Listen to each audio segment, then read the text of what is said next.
নমস্কার বন্ধুরা, রোনাস ওয়ার্ল্ডের আরেকটি ব্লগে আপনাদের স্বাগত। শীতকালের ছুটির দিন মানে একটু এদিক ওদিকে ঘুরে আসার সুযোগ খোঁজা, সেরকমই আজকে আমরা যাচ্ছি দক্ষিণ চব্বিশ পরগনা জেলার নিমপিঠে। আমরা বলতে আমি, আমার কন্যার বাবা এবং কন্যা। চলুন ঘুরে আসি নিমপিঠ। For 2 kilometers. এই মুহূর্তে আমরা রয়েছি সেকেন্ড হুগলি ব্রিজে। সেখান থেকে আমরা ধরবো মা ফ্লাইওভার। আপনারা যারা যেখান থেকে আসবেন, মা ফ্লাইওভার থেকে সোজা চলে যেতে হবে কামালগাছি। শীতকাল সাথে কুয়াশা, এটা তো খুব স্বাভাবিক ঘটনা, কিন্তু কিছু কিছু দিন হয় যেন সারা দিন ধরে কুয়াশা থাকে। দেখুন একবার, ওপাশের কিচ্ছু দেখা যাচ্ছে না, পুরো সাদা।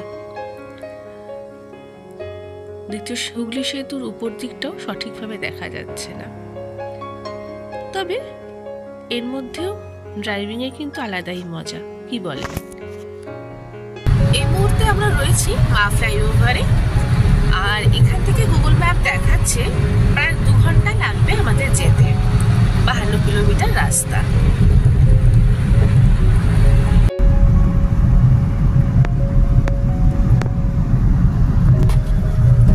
Bangla Sarani. এখান থেকে কামালগাছি দেখাচ্ছে 11 কিলোমিটার রাস্তা। ওপরের ফ্লাইওভারটা নিয়ে নেব আমরা। Continue on Bungano, Kalpi Road for 3 kilometers.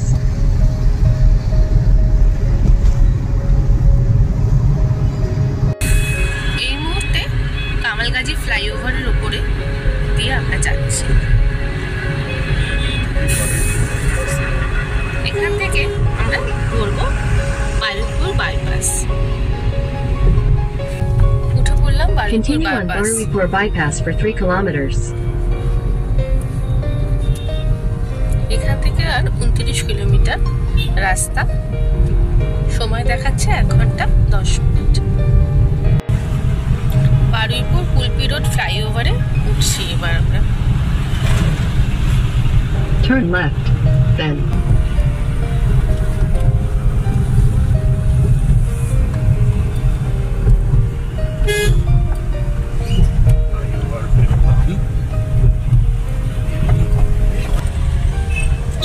Nagar 24 kilometre.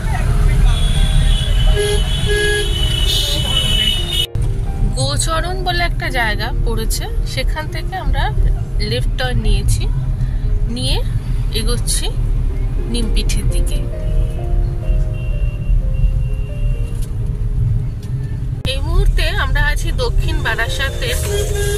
এখান থেকে আমরা লেফট টার্ন নেব, নিয়ে দক্ষিণ বারাসাত দোসা রোড যেটা, Turn সেটা left onto ধরবো। Dakshin Barasat, Dosa Road. এই যে সামনে যে বাঁদিকের রাস্তাটা, সেই রাস্তাটা নেব আমরা। রাস্তা থেকে এলে এই রাস্তাটা দিয়ে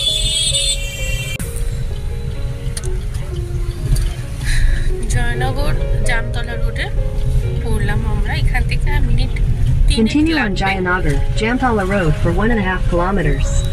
আর 1.5 কিলোমিটারের মধ্যে আমরা পৌঁছাবো নিমপিঠ। Station will be on the right. পৌঁছে গেছি নিমপিঠ। নিমপিঠে শ্রী রামকৃষ্ণ আশ্রম। চলুন ভেতরে যাই।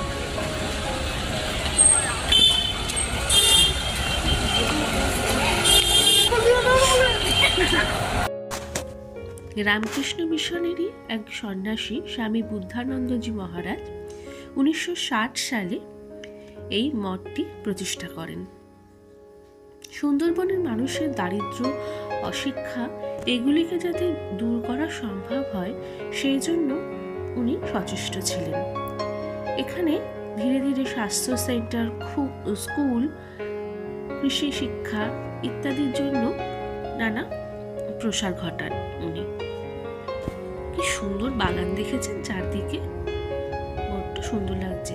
এই যে মন্দির, মন্দিরের ভেতরে ক্যামেরা অ্যালাউ নয়, তাই জন্য আপনাদের মন্দিরের ভেতরটা দর্শন করাতে পারবো না। রামকৃষ্ণ বিদ্যা ভবন ও নিমপিঠ সারদা বিদ্যা মন্দির এই আশ্রম দ্বারাই পরিচালিত হয়। এখানে প্রচুর মানুষ অপেক্ষা করছেন টিকিট কেটে ভোগ খাওয়ার জন্য। দুপুরবেলা এখানে টিকিট কেটে ভোগ খাওয়ার ব্যবস্থা আছে। চলুন, আমরাও মন্দিরের ভেতরে দর্শন করে এসেছি। এবার আমরা পরবর্তী গন্তব্যের দিকে এগোই। নিমপিঠের রামকৃষ্ণ মঠ দর্শন করে আমরা এখন যাচ্ছি কৈখালি। চলুন, এখান থেকে কৈখালি সুন্দরবন যেতে 28 কিলোমিটার রাস্তা, প্রায় ঘন্টাখানেক সময় লাগবে।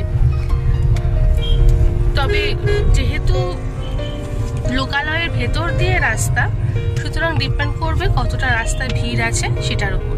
চলুন দেখা যাক ঠিক কতক্ষণ সময়ে আমরা পৌঁছাতে পারি সুন্দরবন কৈখালিতে। এখান থেকে 5 কিলোমিটার মতো রাস্তা, আমরা পৌঁছাবো সুন্দরবন কৈখালিতে। পৌঁছে গেছি কৈখালি। কৈখালি আশ্রমের থেকে এখানে একটা পার্কিং এর ব্যবস্থা আছে, সেখানেও পার্কিং করতে পারেন। আবার চারদিকে রয়েছে রাস্তার ধারেও প্রচুর গাড়ি, দেখুন। তবে পার্কিং লট থাকলে সেখানে পার্কিং করাই বরঞ্চ সুবিধাজনক। আর এখানে প্রচুর এরকম ছোট ছোট ফুড স্টল রয়েছে, তবে ভাতের হোটেল কিন্তু একটাই আছে। কথা বলতে বলতে আমরা চলে এসেছি কৈখালি লজে। যে নিমপিঠ আমরা গেছিলাম, সে যে রামকৃষ্ণ থেকে এটা পরিচালিত আশ্রম আছে, সেটি দ্বারা এটি পরিচালিত। চলুন এগোনো যাক। এখানে দুটি করে মানে রুমের দুজন করে থাকার ব্যবস্থা রয়েছে। প্রচুর মানুষ এই মাতলা নদীর ধারে সৌন্দর্য আলের পাশ করি আমরা বসে পিকনিক করছেন।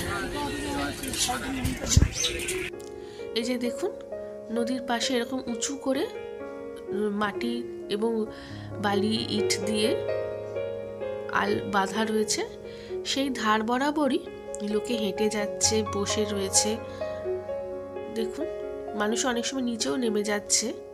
তবে কিছুক্ষণ আগেই বোধহয় জোয়ার ছিল, তাই জন্য পুরো কাদা জল। খুব সুন্দর কিন্তু। এটা হচ্ছে কৈখালি। বলতে আমরা কৈখালি রামকৃষ্ণ আশ্রমের ভেতর চলে আসছি। এটি ও রামকৃষ্ণ মিশনের একটি মন্দির আছে এটির ভেতর। তবে মন্দিরের ভেতরে মোবাইল ক্যামেরা নিষিদ্ধ। যদিও এই মুহূর্তে মন্দিরটি বন্ধ, আবার সন্ধ্যাবেলায় খুলবে।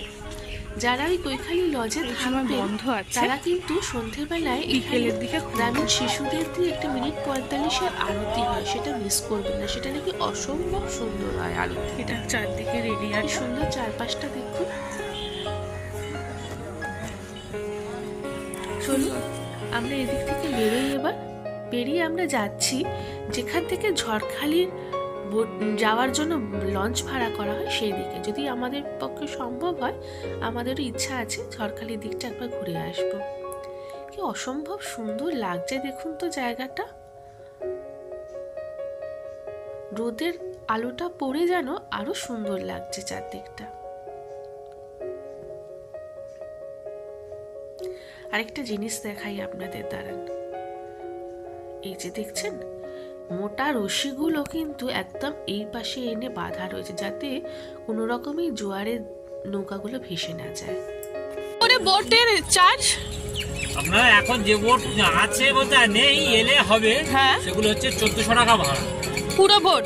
হ্যাঁ, 12 জন যেতে পারবে, তাতে 12 জন যেতে পারবে। এবার যদি দুটো ফ্যামিলি যায়, তারা হাফ হাফ করে দিলেও আপনাদের মানে টোটাল 1400 টাকা একটা বোটের জন্য। 12 জনের বেশি যাবে। আচ্ছা, দুজন গেলে যা, আর 12 জন বন্ধু গেলে তাই। আচ্ছা, শুনে নিলেন, 1400 টাকা করে পার বোট ওইদিকে ঝড়খালি পর্যন্ত যাবে। এই মুহূর্তে বোট নেই বলে আমরা বোটে রাইডিংটা করতে পারছি না, কিন্তু আপনাদের আমি দেখাই, জুম আউট। এই যে এই বোটগুলোতে 12 জন করে নিয়ে যাচ্ছে, 1400 টাকা করে ভাড়া নিচ্ছে। পুরো সুন্দরবনের খাঁড়ির মতো, দেখো ওই দিকটা। হ্যাঁ,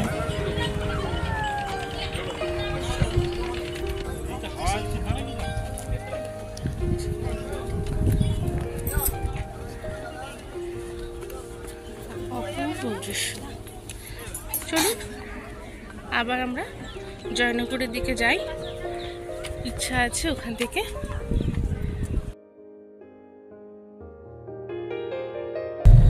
কৈখালি থেকে বেরিয়ে পড়েছি আবার জয়নগরের উদ্দেশ্যে। গন্তব্য শ্যামসুন্দর মিষ্টান্ন ভান্ডার, বহরু। আমরা এবার যাচ্ছি জয়নগর মৌজায় বহরু গ্রামে। এখন আর গ্রাম নেই যদিও। বহরু গ্রাম এমনিতে খুবই ঐতিহাসিক প্রেক্ষাপট আছে। আমাদের সাংস্কৃতিক জগতের দুজন মহিপাল জন্মগ্রহণ করেছেন বহরু গ্রামে, একজন বিখ্যাত কবি শক্তি চট্টোপাধ্যায় এবং ভারতের অন্যতম শ্রেষ্ঠ গায়ক এবং সুরকার হেমন্ত মুখোপাধ্যায়ের জন্মস্থানও বহরু গ্রাম। কিন্তু তা সত্ত্বেও এদের জন্য বহরু কম বিখ্যাত। বহরুর মূল খ্যাতি হচ্ছে জয়নগরের মোয়ার জন্য। এই দুটি জায়গাতেই মোটামুটি নভেম্বরের এন্ড থেকে ফেব্রুয়ারির মিডল পর্যন্ত যে সময়টায় গুড় ওঠে। এবং বহরুর বিখ্যাততম দোকান শ্যামসুন্দর মিষ্টান্ন ভান্ডার, সেখানে যাওয়ার অনেকদিন থেকেই প্ল্যান আছে আমাদের। এখন তো সবই অনলাইনে পাওয়া যায়, ওনারা ডেলিভারি দেন কলকাতার যে কোনো স্থানে, কিন্তু তাও গিয়ে একবার দেখার প্ল্যানটা অনেকদিন থেকেই ছিল, তো সেটা আজকে আমরা পূরণ করবোই। প্রথম মিষ্টি খুব সম্ভবত, আমি যদি ভুল না করে থাকি, সেটা হচ্ছে জয়নগরের মোয়া, রসগোল্লার আগেও জিআই ট্যাগ পাওয়া। এবং এই মিষ্টি জিআই ট্যাগ পাওয়ার জন্য এই শ্যামসুন্দর মিষ্টান্ন ভান্ডার থেকে স্পেসিমেন পাঠানো হয়। এবং এই মিষ্টির দোকান ভীষণ বিখ্যাত। ইভেন আমাদের বিভিন্ন কথা বলতে বলতে চলে এলাম বহরু। মানে বহরু ঢোকার আগে থেকেই চারদিকে কিন্তু প্রচুর মোয়ার দোকান দেখতে পাচ্ছি। এই দেখুন, এই যে শান্তনুর মোয়া, এটাও নাকি শুনেছি খুব নাম করা। তবে আমাদের তো গন্তব্য শ্যামসুন্দর মিষ্টান্ন ভান্ডার, চলুন সেদিকেই যাই।